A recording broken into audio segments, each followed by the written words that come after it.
सभी को नमस्ते, मेरा नाम है रूही चैनत। आज हम दुनिया की सबसे गर्म जगह पर हैं, जिसका नाम है लूट रेगिस्तान। और यह एक ऐसी जगह है जहां बेहद गर्मी होती है और पानी भी उपलब्ध नहीं होता। इस वजह से यहाँ कोई आता जाता नहीं है। जैसे जैसे हम आगे बढ़ेंगे, हम यहाँ के क्षेत्रों को भी एक्सप्लोर करेंगे। एक्वा सैटेलाइट पर इंस्टॉल किया गया नासा के मीडियम रेजोल्यूशन इमेजिंग स्पेक्ट्रोमाडोमीटर से पता चला है कि दुनिया की सबसे गर्म जगह लूट रेगिस्तान में है, जहाँ 2005 में तापमान 70.7 डिग्री सेल्सियस तक पहुँच गया था। जैसे की गैडम बेरियन धरती की सबसे गर्म जगह, जहाँ स्पेस से 70.7 डिग्री सेल्सियस तापमान मापा गया था। डार्क वोल्केनिक रॉक से ढका हुआ एक विशाल मैदान, जिसकी सरफेस पर जीवन की कोई संभावना नहीं है। नासा ने कई वर्षों तक इसके सरफेस टेम्परेचर की जांच की है और उन्हें बार बार पहले जैसे ही परिणाम देखने को मिले हैं। ऐसी खतरनाक जगह पर जहाँ पर दुनिया में सबसे ज्यादा गर्म होती है, हम वहाँ पर कुछ ऐसी तस्वीरें खींचने वाले हैं जो हमने कभी भी नहीं देखी होंगी। हमारा पहला स्टॉप है शाहदाद, जो हमारे रास्ते का सबसे आखिरी शहर है और यह रेगिस्तान के वेस्ट में ओएसिस नखलिस्तान में बना हुआ है। ऊंचाई की वजह से यहाँ जीवन मुमकिन है। यहाँ हवा का तापमान लगभग 37 डिग्री सेल्सियस है। अभी हमें बहुत लंबा सफर तय करना है। हम जितना आगे जाएंगे, मौसम उतना ही गर्म होता जाएगा। रेगिस्तान जाने से पहले हम यहाँ सैकड़ों साल पुराने शफीआबाद कारवां सराय देख सकते हैं, जो खंडर बन चुका है।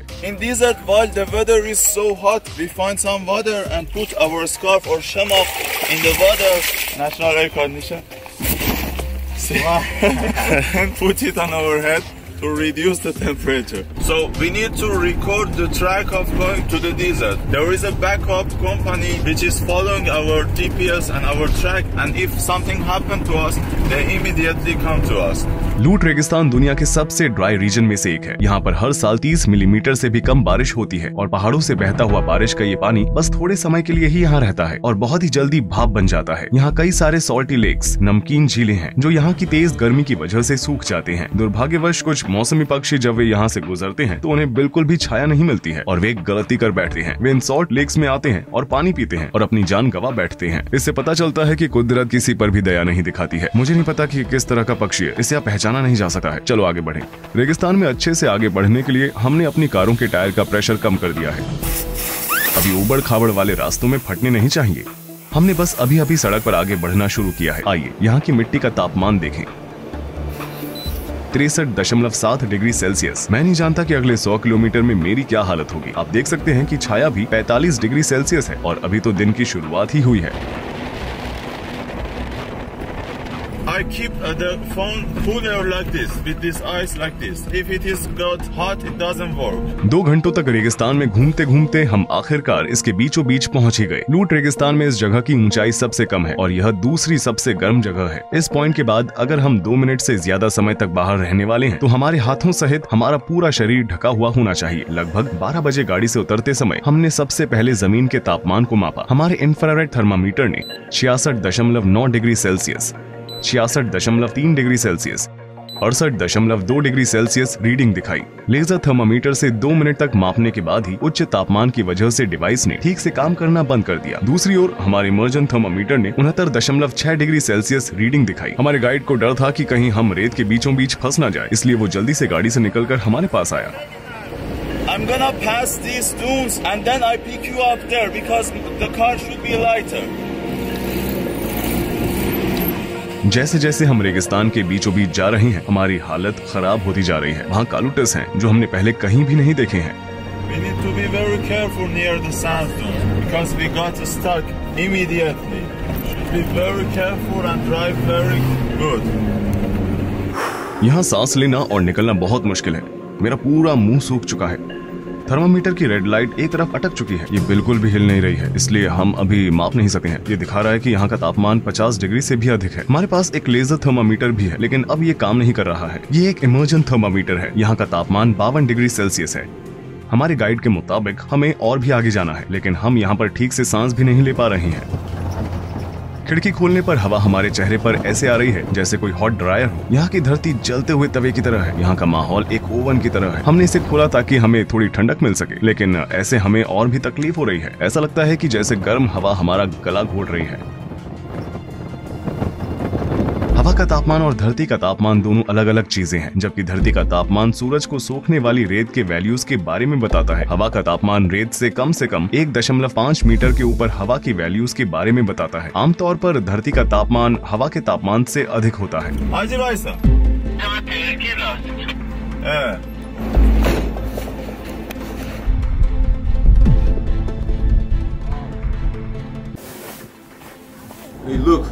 shoe is melted. My feet feel like burning. हमारे दोस्त का जूता जमीन पर कदम रखते ही पिघल गया। इसकी लेयर खराब हो चुकी है। जमीन का तापमान लगभग 70 डिग्री है। कैमरे का इस्तेमाल नहीं पड़ने पर हम इसे हमारे पानी की बोतलों के साथ रेफ्रिजरेटर में डाल देते हैं ताकि इसे उच्च तापमान से बचाया जा सके, नहीं तो वो लगातार बंद हो रहा है।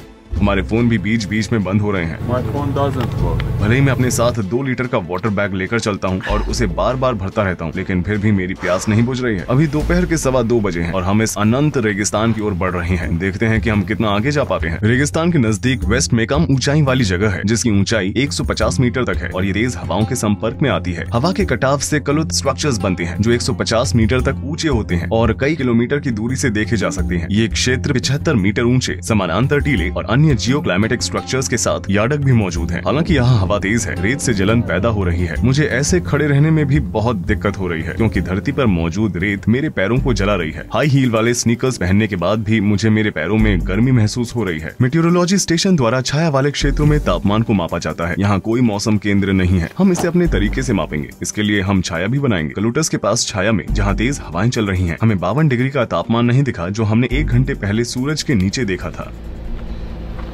आप देख सकते हैं कि अभी तापमान 47.3 डिग्री है, लेकिन अभी जो हवाएं चल रही हैं वो बाद में जाकर रेतीले तूफान में बदल सकती हैं। हवा से हमारे होंठ सूख जाते हैं और हमारी प्यास बढ़ जाती है। मुझे ऐसा लग रहा है जैसे मैं अंधा हूँ। यहाँ बहुत रोशनी है और ग्लासेस की सख्त जरूरत है। इसके बिना आसपास देखना वाकई में बहुत मुश्किल है। ये रेतीले तूफान के दौरान साइड से भी बचाता है, लेकिन ये सबसे गर्म जगह नहीं है। हम अब तक सबसे गर्म जगह पर नहीं पहुँचे हैं। मेरे ख्याल से वहाँ का तापमान यहाँ के तापमान से 5 से 6 डिग्री ज्यादा है। 50 डिग्री सेल्सियस के बाद प्रत्येक बढ़ती डिग्री को झेलना बहुत मुश्किल बन जाता है। मेटल से बनी चीजों को पकड़ना नामुमकिन हो जाता है और यहाँ तक कि कुछ वस्तुएं तो पिघल भी सकती हैं। तापमान का 50 से 51 तक बढ़ना और 30 से 31 तक बढ़ना बहुत अलग है। ये सहने की शक्ति को भी पार कर देता है। समय के आगे बढ़ने के साथ साथ हवा की तीव्रता भी बढ़ती जाती है। ये रात में रेतीले तूफान आने का संकेत है। हम आखिरकार छाया की ठंडक में थोड़ी सांस ले सके।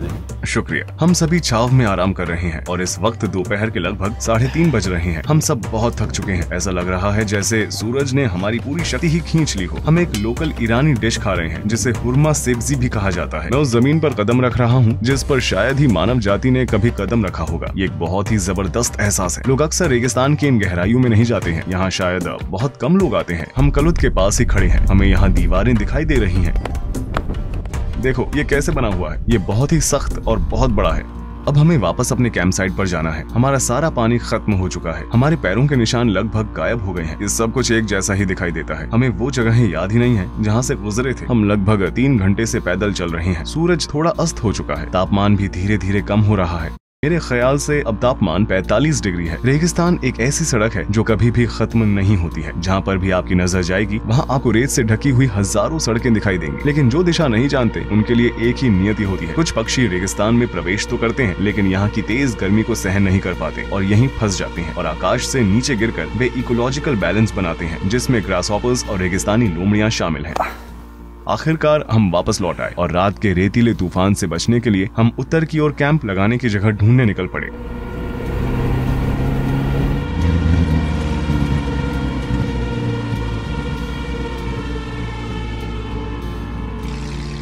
शाम 7:30 बजे मौसम इतना ठंडा हो गया था कि हम अपनी टोपी उतार सके। उस वक्त हवा की गति भी बढ़ गई थी और हम सब यही उम्मीद कर रहे थे कि हमें रात को तूफान का सामना न करना पड़े। सौभाग्यवश हम इस उच्च स्थान पर सुरक्षित हैं और कल सफर करने से पहले सूर्यास्त का आनंद ले रहे हैं। आपको ये दिखाने के लिए कि लूट रेगिस्तान में भी जीव जंतु रहते हैं, मैंने एक लाइट ट्रैप तैयार किया है। देखते हैं कि हमें रात को कौन से जानवर देखने को मिलते हैं। इस क्षेत्र में जैव विविधता पर पाई जाने वाली जानकारी बहुत ही सीमित है, लेकिन उत्तर में बंजर वनस्पतियों के अलावा कई प्रजातियां भी देखी जा सकती हैं, जिनमें रेगिस्तान लोमड़ी, सांप, छिपकली, एलुरिलिस, मकड़ी, कीट और लाल रंग के डाटर शामिल हैं। हालांकि कई सोर्सेज में ये विशेष रूप से कहा गया है कि गैंडोम बेरियन में कोई भी जीवित प्राणी मौजूद नहीं है, जो कि सबसे गर्म क्षेत्र है जहां हम कल दोपहर में पहुंचेंगे। इस पेड़ को नेबका ट्री कहा जाता है। जैसा कि आप देख ही सकते हैं, इसके नीचे बहुत सारी रेत है क्योंकि यहाँ कई सारे रेतीले तूफान आते रहते हैं और पेड़ की जड़ में रेत जमा हो जाते हैं। ये एक तरह से इस रेत पर बड़ा हो रहा है। छोटे छोटे नेबका ट्रीज जो कुछ पौधों की प्रजातियों में से एक है, उन्हें रेगिस्तान के प्रतिकूल स्थान में देखा जा सकता है और ये हर जगह है। वे जिन पहाड़ियों पर लगे हुए होते हैं वे उनके साथ ही बढ़ते हैं।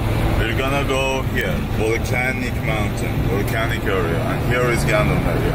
ये एक ऐसी जगह है जहाँ सालों तक ऊँटों के साथ घूमने वाले भी मुश्किल से जीवित रह पाते हैं। कुछ लेजेंड्स के मुताबिक यात्रा पूरी करते करते हफ्ते लग जाते थे और यहाँ तक कि ऊँट के भी घुटने कांपने लगते थे। वास्तविक दिखाई देने वाली मिराज हमेशा एडवेंचर करने वाले लोगों को भटका देती है। क्या आप कभी गर्मियों में गैंडोम बेरियन आए हैं? No, it is very dangerous to come here in this season. It's 8 years that I'm doing in Lut Desert, but this is the first time that I'm coming here in this season. The weather is so hot and very hard. क्या कोई है जो यहाँ जून में आता हो? No, there is no people doing this. ऐसी अफवाह है कि गेहूं से भरे हुए एक कारवां को जमीन पर छोड़ना पड़ा था और जब वे कुछ दिनों बाद अपने ऊंट के साथ वापस लौटे तो उन्होंने देखा कि उनके गेहूं भुने हुए थे। फारसी में गैंडोम बेरियन का मतलब होता है भुना हुआ गेहूं। आसपास के रेत के टीले और पहाड़ों की वजह से गर्म हवा जमीन में ही दबी रहती है। इसकी कम ऊंचाई हवा के बढ़ने और ठंडी होने की संभावना को कम कर देती है। इसकी सतह पर सूर्य वॉल्केनिक रॉक्स के डार्क कलर को लगभग सोख लेता है। गैंडोम बेरियन जाते वक्त हमें 2 मोटरसाइकिल के पहिए मिले। हमें कोई अंदाजा नहीं है कि इन गाड़ियों को चलाने वाले व्यक्तियों के साथ क्या हुआ होगा, जबकि सबसे नजदीकी बस्ती मीलों दूर है। कुछ यात्री यहाँ दिसंबर, जनवरी, फरवरी जैसे ठंडे महीनों में आना पसंद करते हैं, लेकिन जून, जुलाई और अगस्त के महीनों में We cannot go any further. The stones are black and the temperature is so hot. We stop here. We stop here. No more further. Okay. It is dangerous to go further. आरशे पे पोइसारा।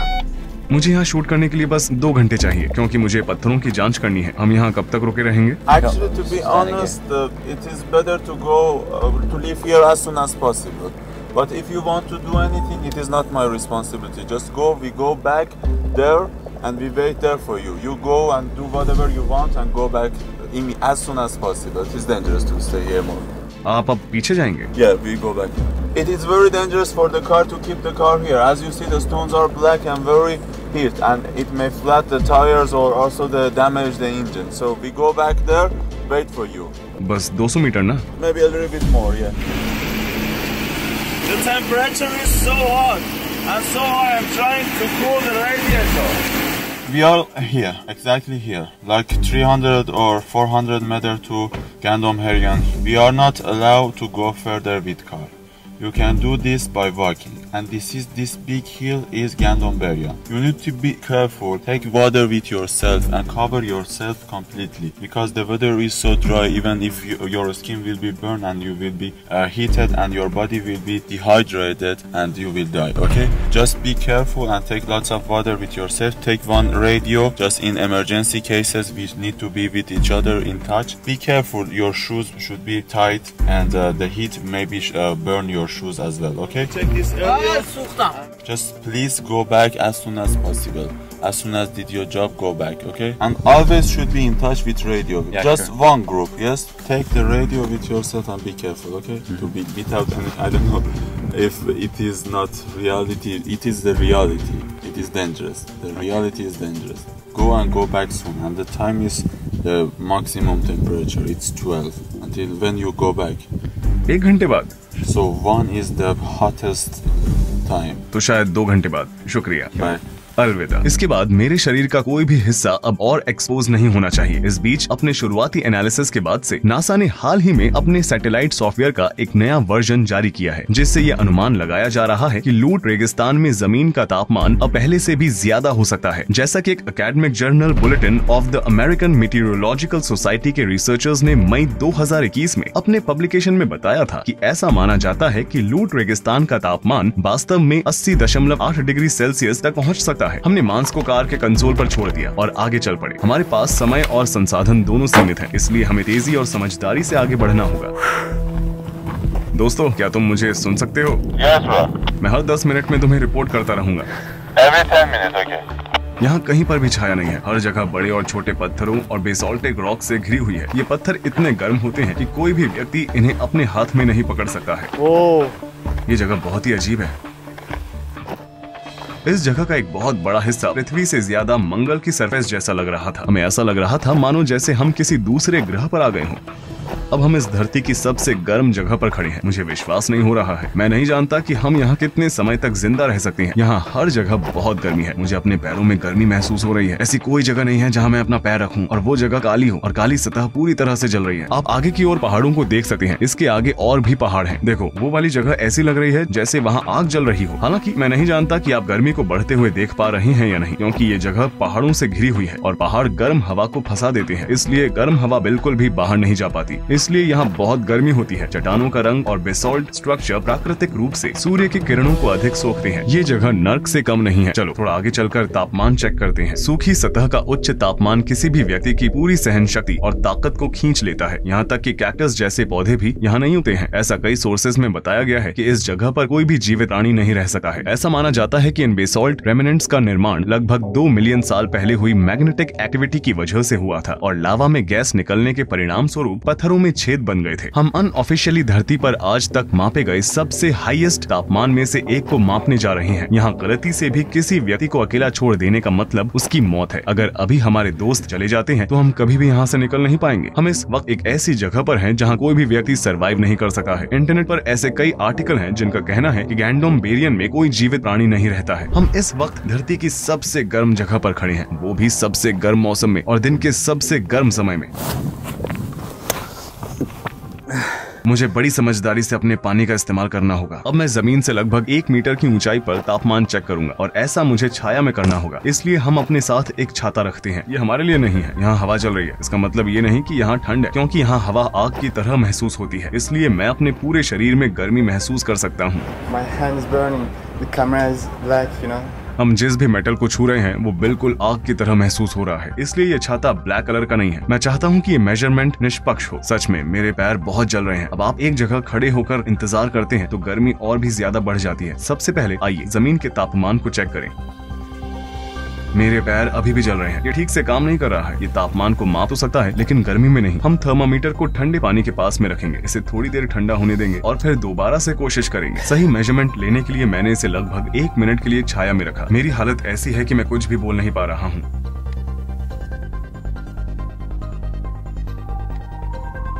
ये वैसे भी काम नहीं कर रहा है। इसमें कुछ भी दिखाई नहीं दे रहा है। इसमें लिखा है आईफोन का इस्तेमाल करने से पहले इसे कूल डाउन करने की जरूरत है। अब हम सीधे सूरज के नीचे इसका तापमान चेक करेंगे। हम जो कुछ भी महसूस करते हैं वो सूरज के नीचे हवा का तापमान होता है। जैसा कि आप देख सकते हैं कि यहाँ कोई छाया नहीं है, कोई छिपने की जगह नहीं है। सूरज की रोशनी की वजह से मेरा पूरा शरीर जल रहा है। मुझे बोलने में भी दिक्कत हो रही है और मेरे सिर में भी बहुत दर्द हो रहा है।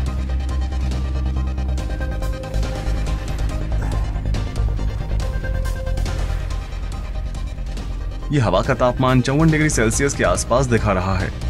आइए इससे सरफेस का तापमान चेक करें। दोस्तों लगभग 30 मिनट बीत चुके हैं और हम ठीक हैं। क्या वहाँ सब कुछ ठीक है? मैं अपने ऊपर सूर्य की तीव्रता को महसूस कर सका हूँ। मैंने ध्यान दिया कि मेरे दिल की धड़कन भी बढ़ रही है। मैं कांप रहा हूँ।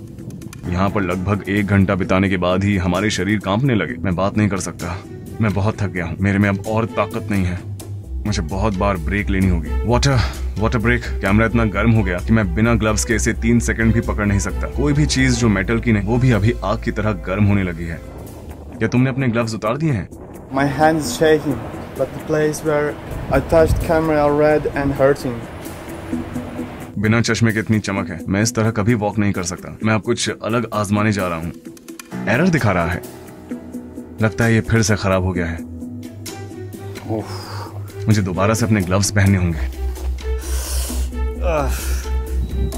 ये काम कर रहा है। इधर 68.6, 69.2। नासा ने जिस तापमान के बारे में बताया था हम उसके काफी करीब हैं। ये रेतीले तूफान का संकेत हो सकता है। यहाँ तूफान आते जाते रहते हैं। हेलो, मैं यहाँ हूँ। क्या तुम मुझे सुन सकते हो? Yeah, can you hear me? हाँ, हम सब ठीक है। कोई चिंता की बात नहीं है। अभी अभी यहाँ से एक रेतीला तूफान गुजरा था और हम उसे शूट कर रहे थे, इसलिए मैं तुम्हें जवाब नहीं दे पाया।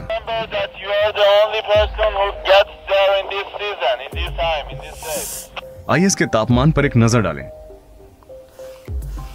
ये काम नहीं कर रहा है, ये भी खराब हो गया है। हाँ, ये हिस्सा गर्मी का सामना कर सकता है, लेकिन ये हिस्सा जहाँ इसका मैकेनिज्म है वो भी जमीन पर था। मुझे लगता है कि ये गर्मी की वजह से खराब हो चुका है। ये टिकाऊ नहीं है, ये भी खराब हो गया। लेजर थर्मामीटर भी एरर दे रहा है और काम नहीं कर रहा है। मर्क्यूरी थर्मामीटर का लिक्विड ऊपर की तरफ चिपक गया है, ये भी काम नहीं कर रहा है। इमर्जेंट थर्मामीटर भी खराब हो गया है। Shall we walk? I'm scorching.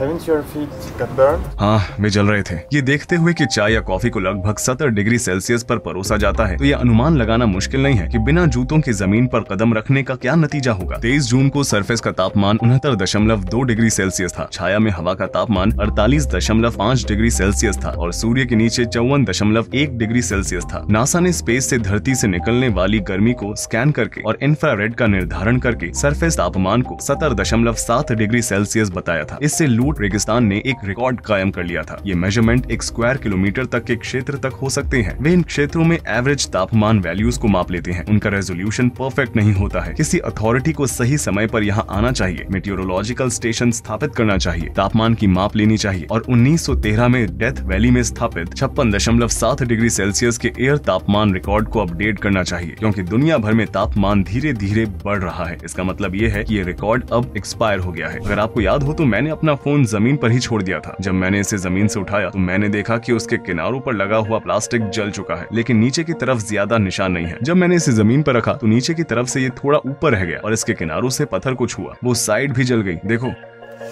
मेरे पैर जल रहे हैं। हम एक और रेतीले तूफान का पीछा कर रहे हैं। उस समय हमने कुछ ऐसा देखा जिसकी हमने बिल्कुल भी उम्मीद नहीं की थी। ये दावा किया गया था कि यहाँ कोई भी जीवित प्राणी नहीं है, लेकिन ये दरअसल सच्चाई नहीं है। मैंने इसे यहाँ पहली बार अनुभव किया है। ये जून का महीना है और लगभग दोपहर के 2 बज रहे हैं और आप यहाँ एरेमियाफिला की एक उपप्रजाति देख सकते हैं। कई लोग इसे प्रेइंग मेंटिस भी कहते हैं। मुझे एक मरा हुआ ग्रासहॉपर भी मिला है। ये इतना सूखा है कि मैं इसे तोड़ना नहीं चाहता। Congratulations, man! Perfect.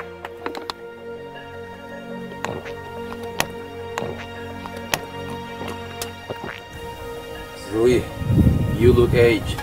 You consumed all the energy over there. It's time to cool down.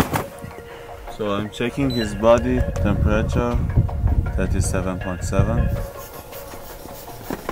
132. मैं भूल ही गया, मांस कैसा है? मैंने वहां पर एक मांस का टुकड़ा रखा था।